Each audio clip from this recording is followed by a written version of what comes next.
ջրցան մեքենաներ, հատուկ միջոցներ, հազարավոր ձերբակալվածներ։ Թուրքիայում ոստիկանությունը շարունակում է ճնշել վերջին տասնամյակի ամենամեծ հակակառավարական ալիքը, որը սկիզբ առավ Ստամբուլի քաղաքապետ նախագահ Էրդողանի հիմնական մրցակից Էքրիմ Իմամօղլուի ձերբակալությունից հետո։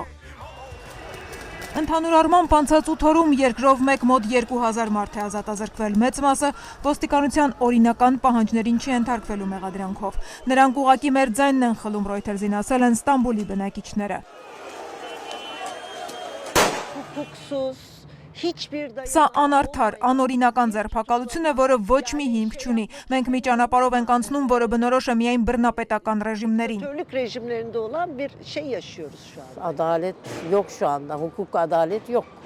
Հիմա արդարություն չկա, օրենք չկա, եթե լիներ լրագրողները, քաղաքապետերը ազատազրկված չէին լինի, բանտերը միայն այդ մարդկանցով են լցված։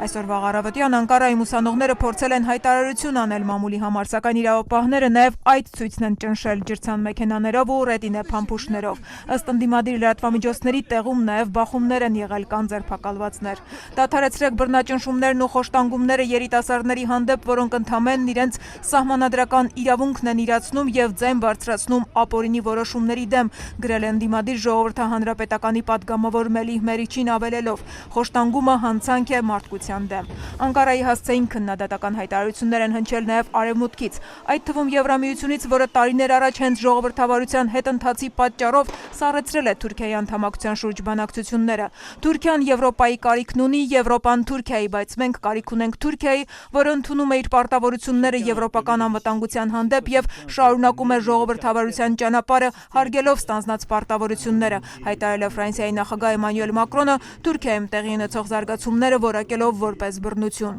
Թուրքիայի իշխանությունը սակայն այդ քննադատությունը մերժում է եւ որակում որպես կանխակալ միջամտություն իր ներքին գործերին։ Ափսոսանքով ենք հետևում միջազգային հանրությունից հնչող որոշ հայտարարությունների, այսօր ասել է Արդարադատության նախարարը։ Gözaltı işlemleri başladığı andan itibaren Մենք մերժում ենք նման կանխակալ եւ երկակի ստանդարտներով մոտեցումները Թուրքիայի նկատմամբ։ Ավելին հայտնի է, որ այդ հայտարարությունները կատարած երկրների բազմաթիվ քաղաքական գործիչներ եւ կառավարության անդամներ ժամանակին ենթարկվել են դատական հետաքննությունների եւ դատական գործընթացների։ Հետևաբար մեր ամենամեծ ցանկությունն է հատկապես մեր եվրոպացի ընկերներից մոտենալ այս հարցին բանականությամբ, հարգել մեր երկրի ներքին օրենսդրությունը։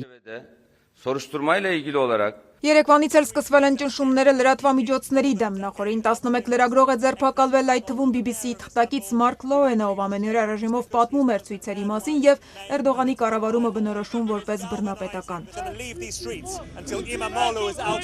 Թուրք իրավապահները նրան տարել են հյուրանոցից եւ 17 ժամ պահել անազատության մեջ, հայտարարել է BBC-ն հավելելով այսօր առավոտյան լրագրողին գրավոր տեղեկացրել են, որ նա վտանգ է ներկայացնում հասարակական կարգի համար եւ արտաքսել երկրից։ Սա ծայրաստիճան մտահոգիչ է։ Սրան զուգահեռ Թուրքիայի հեռարձակման խորհուրդը 10 օրով արգելել է ընդդիմադիր հայացքներով հայտնի հեռուստաալիքներից մեկի հեռարձակումը հասարակությանը ատելության եւ թշնամանքի դրդելու պատճառաբանությամբ։ Ընդդիմությանը սատարող մի շարք այլ հեռուստաընկերություններ էլ տուգանվել են, որոշ հաղորդումներ կասեցվել նույն հիմնավորմամբ։ Ընդդիմությունն էլ իր հերթին է սաստկացնում պայքարը, կոչ անելով աջակիցներին բոյկոտել նախագահ Էրդողանի եւ նրա մերձավորների հետ կապված բիզնեսները։ Այս գիշերվանից սկսած գտեք նրանց, որոնք իրենց փողն աշխատում են ծառայելով նախագահականին։ Գտեք նրանց ու բոյկոտեք։ Մեքենա են վաճառում, ուրեմն նրանցից մեքենա գնելը պետք է ամոթալի լինի։ Hizmet edenleri bu geceden itibaren Ողջ Թուրքիան պետք է հեռու մնա այն ընկերություններից, որոնք պատկանում են Էրդողանին ու նրա բարեկամներին։